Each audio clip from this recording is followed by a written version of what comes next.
Carlos Frederico Werneck de Lacerda foi jornalista, escritor e político brasileiro. Membro da UDN, União Democrática Nacional.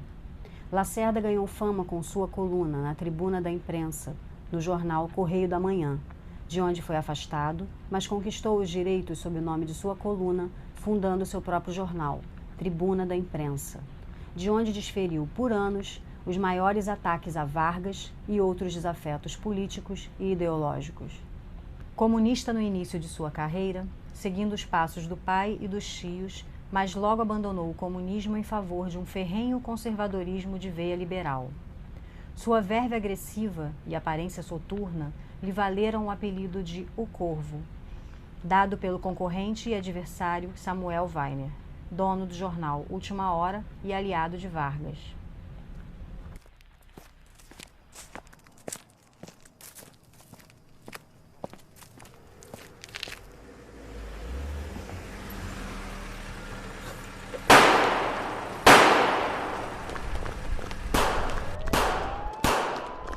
Na madrugada do dia 5 de agosto de 1954, na rua Toneleiro, no bairro de Copacabana, no Rio de Janeiro, a intensa rixa entre Carlos Lacerda e Getúlio Vargas tem um inusitado e dramático desfecho.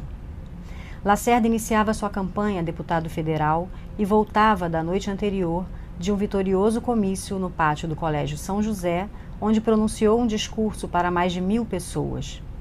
Ao voltar para casa, relata que foi surpreendido na altura do número 180 da rua Toneleiro por vários disparos em direção ao seu carro. Faziam sua segurança 2 oficiais da aeronáutica. Um deles, o major Rubens Vaz, foi ferido mortalmente. Lacerda foi atingido no pé. Com o início das investigações, foi inevitável a associação de Gregório Fortunato, segurança pessoal de Getúlio, com o atentado. A pressão de setores das Forças Armadas e da grande imprensa torna-se insuportável.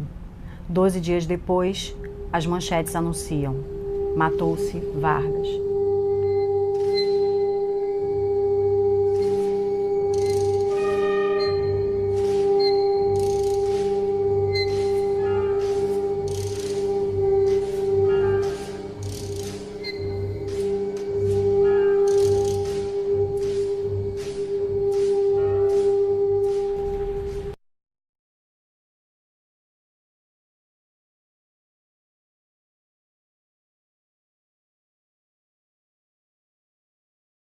Veja bem, naquele fatídico dia 5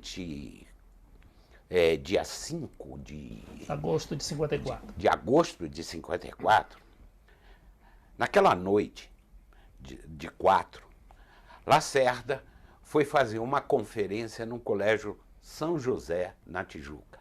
E ele foi com o séquito dele. Esse séquito dele ele tinha sempre acompanhando a ele um jovem oficial da aeronáutica que revezavam fazendo a segurança do Lacerda. Quer dizer, isso é legal, um oficial da Não aeronáutica? Era, mas eles não iam de farda, eles iam civil. Mas mesmo assim, de segurança, não era. Era uma coisa. Mas a aeronáutica já estava abertamente contra Getúlio. O ministro, na reunião que momentos depois Getúlio se matou, ele disse: eu não tenho mais controle sobre a tropa. Ele não tinha controle sobre a tropa desde muito antes. Ele não tinha. Muito bem. Aí o Lacerda foi ao Colégio São José para ir na Tijuca. Naquele tempo, quem conhece o Rio precisa saber que não existia aqueles túneis que você vai da zona sul da Lagoa para a zona norte, passando por túnel. Você tinha só um caminho, você ia pelo Flamengo, centro da cidade, e ia para Tijuca. Depois voltava pelo mesmo caminho para chegar em Copacabana. Não tinha. Era muito complicado. A vantagem é que tinha menos carro.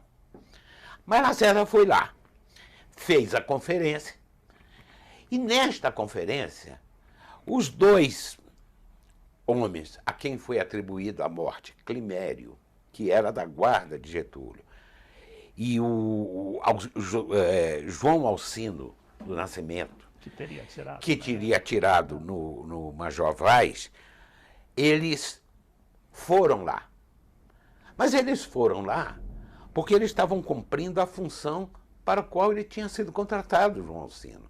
A função do João Alcino era seguir Lacerda. Verificar... Seguir como espia, né? Como espia, fazendo relatórios e entregando ao Gregório. Correto. Tal. Ao Gregório, que era o Gregório Fortunato. Gregório Fortunato, que era o chefe da guarda, que contratou ele. Ele não pegou ninguém da guarda, contratou esse, por intermédio do Climério, para acompanhar Lacerda. E diz assim, anote tudo. Pois bem. E ele já descobria tudo. Inclusive, tem um detalhe lá que ele descobriu que o Lacerda, todas as quartas-feiras, à tarde, encontrava com uma dama da sociedade num hotel em Santa Teresa.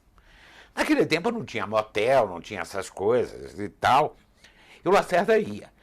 E eles tinham feito um relatório. E isso seria usado contra Lacerda. Aí você dizia, pô, mas como? É preciso o ouvinte, você... põe na cabeça que nós estamos em 54, onde o vestido das moças vinha até o calcanhar. Então nós estamos numa outra época. Pois bem,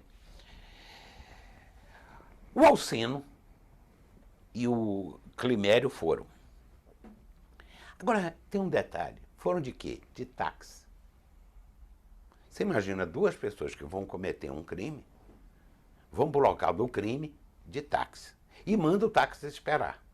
Aí o Lacerda sai, eles saem e chegam primeiro que Lacerda. Porque o Lacerda antes foi deixar o deputado Amaral Peixoto na Urca. E toda vez que parava, tome papo. Então eles foram direto e ficaram lá, do lado de lá. Mas por que eles acompanharam o Lacerda até lá? Por uma razão dessas... que a história tem que registrar. Aquele era o primeiro dia que o Major Vaz ficaria com Lacerda. O Major Vaz nunca tinha sido o acompanhante do Lacerda. Tinha sido Gustavo Borges, tinha sido vários outros. Eu ponho no meu livro os nomes das pessoas. Mas o Major Vaz, jamais. E, de repente... tanto o Climério quanto o João Alcino olharam e falaram, quem é esse cara? Porque ele conhecia os outros, não esse. E o Lacerda pegou o carro do Vaz. Aí vamos até lá para tomar nota da chapa do cara. Aí eles ficaram do lado de cada rua, em frente ao prédio que morava Lacerda. Aí os dois pararam, começaram a conversar, ele e o Vaz, e de repente Lacerda, com um filho que tinha 15 anos, sai caminhando em direção ao prédio. O Alcino sai daqui, atravessa a rua para ir passar perto do carro para olhar a chapa. E aí começa o tiroteio. Agora, preste atenção numa coisa. Eu, em vários livros, consultando até o relatório da famosa República do Galeão, que apurou, que era da Aeronáutica, e pegando depoimento de jornalistas que, por acaso, estavam ali. O Armando Nogueira, famoso jornalista, Armando Nogueira, estava com um outro jornalista, parado na porta, porque Armando Nogueira morava no prédio vizinho do Lacerda. E eles estavam parados no carro, conversando, quando viram o Lacerda chegar. E ouviram os tiros, viram os tiros. Aí o que acontece? Existem 5 versões diferentes do que aconteceu naquela noite. 3 delas do Lacerda. Houve uma, por exemplo, a primeira, que Lacerda contou no primeiro dia, o jornal, no dia seguinte, noticiário. Que era a versão oficial. Não, porque a versão oficial, mas que prevaleceu. Que prevaleceu foi a versão da comissão lá da Aeronáutica, da República do Galeão. Nessa daqui, o Lacerda fala, houve tiros de tudo quanto é lugar. E, de fato, houve. Você pega jornais e na parede do edifício dele tem vários furos. Tempos depois, ele já morreu, mas tempos depois o Alcino sai da cadeia. O Climério foi assassinado na cadeia. O Gregório foi assassinado na cadeia.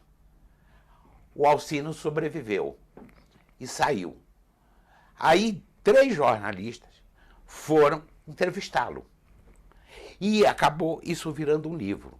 E ele conta, a versão dele coincide com a primeira versão do Lacerda. Foram vários tiros. E ele lembra uma coisa que a República do Leão nega, que é o seguinte: de fato, o Alcino deu 2 tiros no Major Vaz, no peito. Mas houve um tiro nas costas do Vaz. Houve um primeiro tiro nas costas do Vaz. Mas mesmo assim, o Vaz agarrou-se com o Alcino. E o Alcino, tentando tiro de tudo quanto é lugar, ele dá 2 tiros no Vaz para o Vaz se afastar. Lacerda, depois, os jornalistas Armando Nogueira, etc., esses que estavam assistindo, e 2 transeuntes, inclusive o médico Fernando Aguinaga, que estava ali passando, que morava também próximo, informa o seguinte: Lacerda não estava ferido, ele andava normalmente, caminhando para lá para cá. Depois é que ele apareceu com a perna toda engessada, né? Depois ele apareceu e uma coisa, toda a documentação no hospital sumiu, até hoje.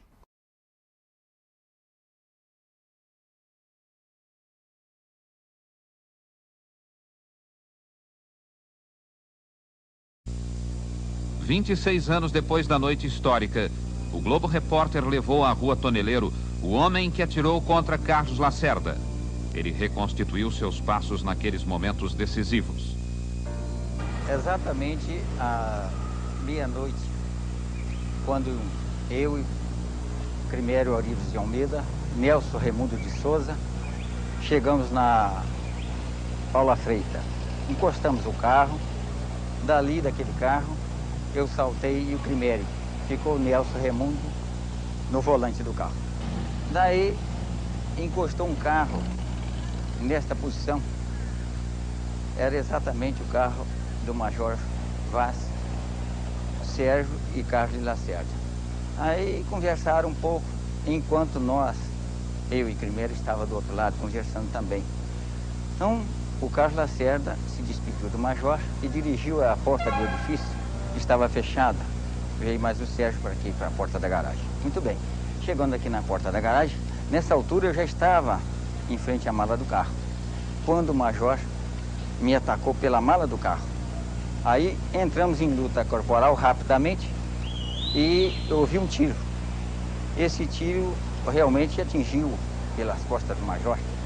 Quando também pude me safar de abrir o paletó, que era jaquetão, muito apertado, e tirei a minha arma, revólver 45, e pude atirar também no Major.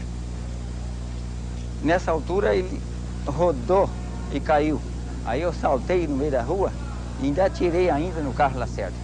Mas, não sei se pegou, mas acredito que não.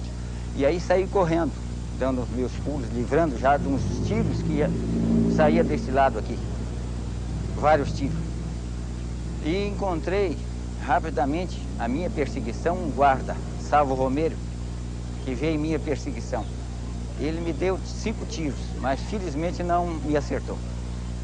E quando eu vi que ele me impedia a minha fuga, já para pegar o carro na Paula Freita, do Nelson Raimundo de Souza, eu atirei na perna dele, deitado.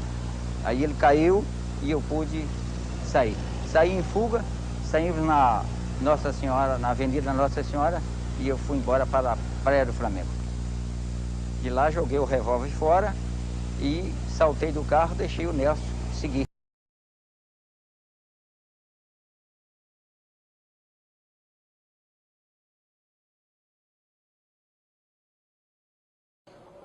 Bem, o Lacerda era o arqui-inimigo do Getúlio Vargas, era o anti-Vargas por excelência, era o principal adversário, o inimigo número 1 do Getúlio.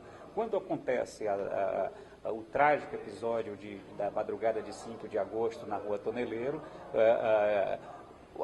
o Lacerda passa a usar a morte do Major Rubens Vaz, né, como pretexto que faltava, como cadáver que faltava para disparar e para intensificar as suas críticas contra o governo. Algumas nuances nesse episódio da noite de 5 de agosto, que resulta na morte do Major Rubens Vaz, que nunca foram devidamente esclarecidas. Há algumas interrogações que podem ser lançadas até hoje. No meu livro, eu preferi não fazer uma narrativa única, pronta e acabada sobre o que aconteceu naquela noite, porque pairam uma série de dúvidas. Por exemplo, quem matou, né, de quem partiu o tiro que matou o Major Rubens Vaz? O Armando Falcão, em seu livro de memórias, intitulado Tudo a Declarar, ele narra que naquela manhã o Lacerda o procurou, eles se encontraram de alguma maneira, e o Lacerda, muito nervoso, chegou a cogitar que ele próprio, Lacerda, tivesse dado tiro fatal contra o Major Vaz por acidente. No tiroteio, na hora que o pistoleiro atira contra eles, ele, revidando, ele teria dado um tiro, e nesse momento essa bala poderia ter saído do revólver do Lacerda. Bem, o fato é que o próprio Lacerda reconhece no seu livro de memórias, na sua autobiografia, né, que ele se recusou a entregar a arma para ser periciada pela polícia e pelo delegado encarregado do inquérito, o que ajudou a construir aí uma lacuna, né, a deixar, na verdade, uma lacuna grave e grande na investigação. O próprio Lacerda dá 2 ou 3 versões encontradas ao longo do tempo para o episódio. Uma dessas contradições em que o Lacerda cai é contra a natureza e o momento do ferimento que ele recebe no pé.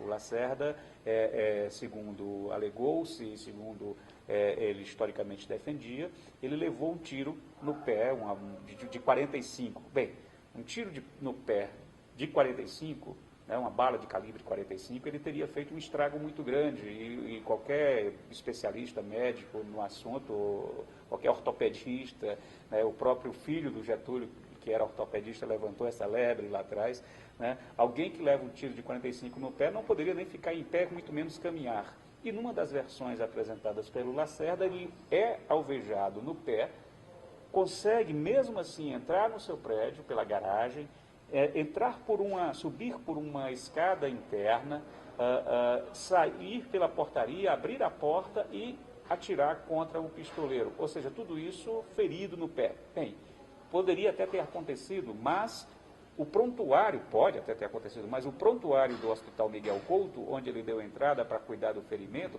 saiu de lá com a perna enfaixada e tudo mais, misteriosamente desapareceu.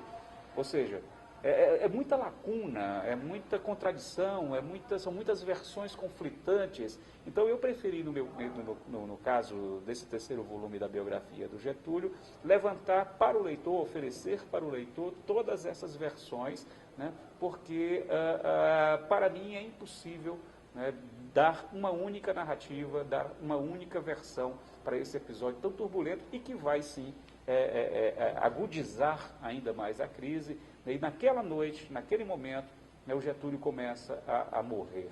O tiro que matou o Major Vaz, na verdade, como o próprio Getúlio disse, o atingiu pelas costas, porque naquele momento a oposição tinha um cadáver. E aí o governo Getúlio começa a ruir exatamente naquele tiro. Tem um detalhe, para fechar a história, que o Lacerda sai do hospital com o pé engessado. Foi a primeira vez na história mundial da medicina que alguém recebe um tiro no pé e engessa o pé. Né?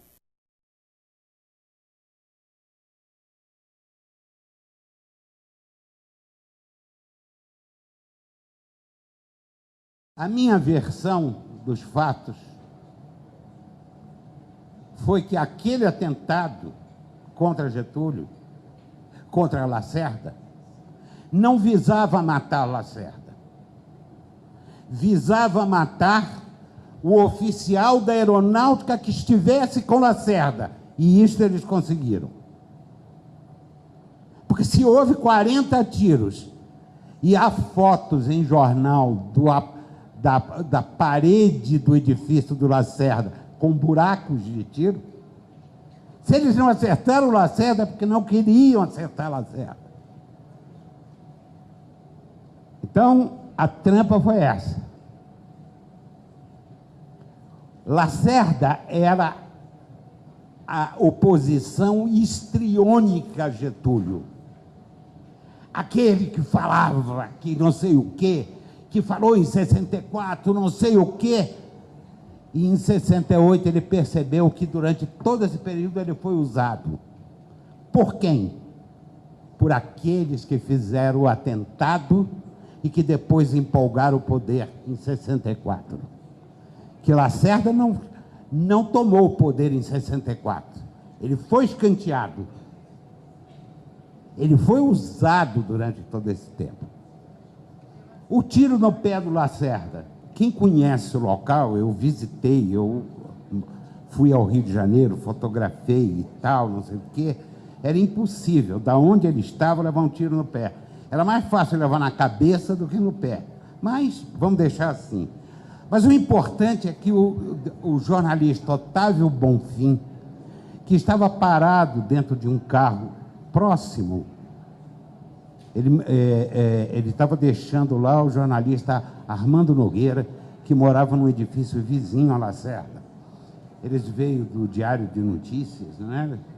Diário Carioca, e eles pararam lá na porta, ficaram conversando e tal, não sei o quê, quando ouviram os tiros. O Armando Nogueira foi atrás de um telefone, naquele tempo não tinha celular, e o Otávio Bonfim levantou-se para ir ver. Ao lado do prédio do Lacerda tinha um muro, e esse Fernando Aguinaga estava com a namorada. Ali, ele morava no prédio do Lacerda. Pois bem, os dois deram testemunho, deram até por escrito, deram até, o Aguinaga falou isso recentemente, que o Lacerda estava andando normalmente, sem tiro no pé, sem nada. Depois apareceu um tiro no pé.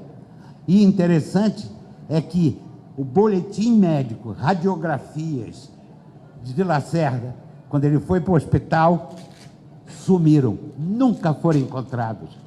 Jornalistas foram atrás. E Lacerda, que disse que levou um tiro de 45 no pé, vocês imaginam que é um tiro de 45 no pé? 15 dias depois ele já estava andando normalmente, tirou o gesso e tudo mais. Então essa história de tiro no pé também é muito complicada. Agora, só mais duas coisinhas aqui. O Alcino foi para o local do atentado de táxi. Raciocinemos. E deixou o táxi esperando. E depois de dar esses tiros, 40 tiros, e fazer esse banzé todo, pegou o táxi e fugiu. De táxi. Ora, se era um negócio oficial da guarda de Getúlio, será que não poderiam ter arrumado um carro de chapa fria para ele fugir e tal? Essa é a primeira questão que eu coloco. Porque no dia seguinte, quando o noticiário saiu no jornal, o motorista de táxi foi lá se apresentar, porque tinham tomado nota da chapa, e o cara dizia, eu não fiz nada, eu era chofer de táxi. Bom, e a segunda coisa que eu quero chamar a atenção é o seguinte: que atentado é esse, aonde os autores do atentado não tinham plano de fuga? O Alcino foi preso em casa, ele fugiu, foi para casa, ficou em casa. A aeronáutica foi lá, prendeu ele na casa dele.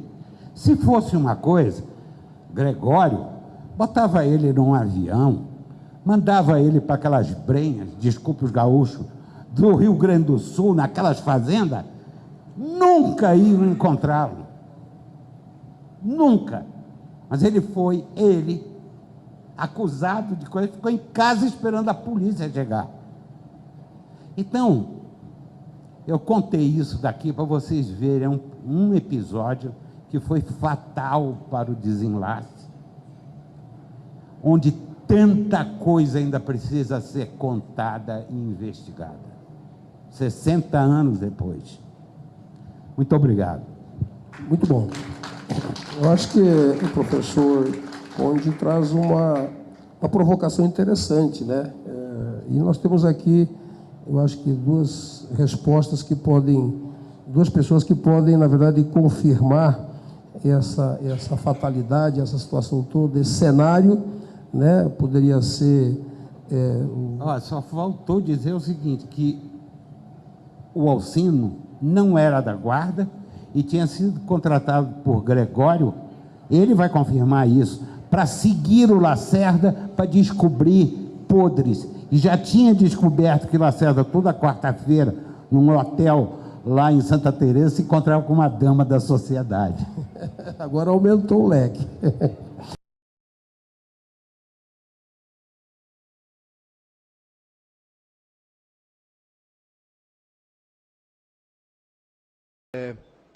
A respeito da questão da Petrobras na crise de agosto de 54 e do suicídio do presidente Vargas, eu tomaria a liberdade de relembrar um episódio que me foi narrado pelo então senador Francisco Dornelles, hoje vice-governador do estado do Rio, e filho do general Mozart Dornelles, que foi subchefe do gabinete militar do presidente Vargas no segundo governo. O general Mozart Dornelles tinha relações de amizade antigas com o então rei da mídia no Brasil, Assis Chateaubriand, com quem foi conversar sobre a campanha violentíssima, a campanha cruel, a campanha rancorosa como nenhuma outra tinha havido antes contra o presidente Getúlio, em agosto de 54. Só havia duas televisões no Brasil, uma no Rio, outra em São Paulo, ambas de propriedade de Assis Chateaubriand, que, portanto, exercia um monopólio privado da televisão no Brasil. A rede de comunicação de Chateaubriand mantinha jornais em todos os estados e rádios em todos os estados. Tudo isso estava entregue aos inimigos do presidente Getúlio Vargas, sobretudo ao jornalista Carlos Lacerda, que era o mais perigoso deles, o mais sem cerimônia com os fatos. Então, o general Mozart foi ao Chateaubriand e disse: Chateaubriand, por que esse ódio todo contra o presidente Getúlio? O Chateaubriand respondeu o seguinte: Mozart, eu adoro o presidente Getúlio. Eu sou o maior admirador do presidente Getúlio. Basta ele desistir da Petrobras, que eu tiro as televisões, as rádios, os jornais dos inimigos dele e entrego para quem ele quiser para fazer a defesa do seu governo. Agora, ele tem que desistir da Petrobras. O general Mozart voltou para o Palácio do Catete, naturalmente decepcionado, surpreendido com a franqueza daquela chantagem. O general Mozart voltou para o Palácio do Catete, onde encontrou o então ministro da Justiça, Tancredo Neves, a quem narrou a visita que tinha feito ao Chateaubriand e perguntou: Tancredo, você acha que eu devo contar isso ao presidente Getúlio? Tancredo Neves então respondeu: Mozart, acho que você deve, já que houve esse encontro, você deve contar ao presidente Getúlio. Agora, tanto você como eu sabemos de uma coisa: o presidente morre, mas não desiste da Petrobras. O presidente morreu.